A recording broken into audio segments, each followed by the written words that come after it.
জান্নাত আল্লাহর পক্ষ থেকে মুমিনদের জন্য এমন একটি নিয়ামত যা কোনো চক্ষু কখনোই দেখেনি।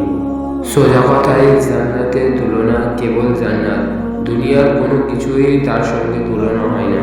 এই ভিডিওতে আমরা কোরআনের আলোকে সেই জান্নাতের বর্ণনা শুনব, যার দৃশ্যগুলো শক্তিশালী এআই দ্বারা তৈরি, যা কেবল বোঝার সুবিধার্থে প্রতীকী রূপে ব্যবহার করা হবে।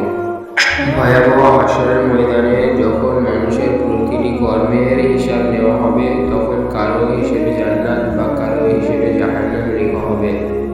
এইবার কল্পনা করুন, আপনি আল্লাহর সৌভাগ্য বান্দাদের মধ্যে একজন, যার ওপর জান্নাত নির্ধারিত হয়েছে।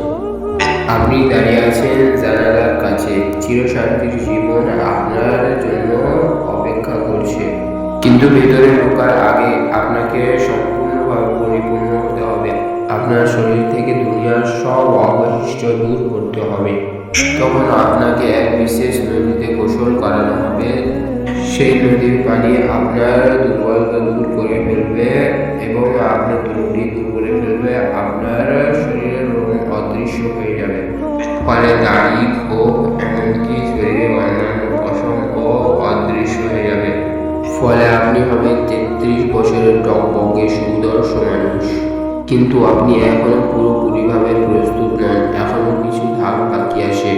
অতঃপর আপনার কাছে প্রস্তুত করা বিশেষ এক ঝর্ণার পানি পান করানো হবে।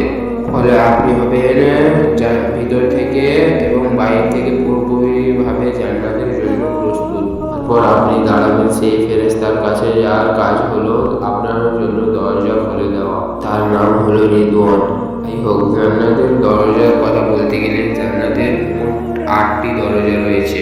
প্রতিটি দরজা দিয়ে মানুষ জান্নাতে প্রবেশ করবে ভিন্ন ভিন্ন আমলের ভিত্তিতে। আপনি কোন দরজা দিয়ে প্রবেশ করবেন সেটা আপনার আমল ও দুনিয়ায় আপনি কেমন জীবন কাটালেন। এই ভিডিওতে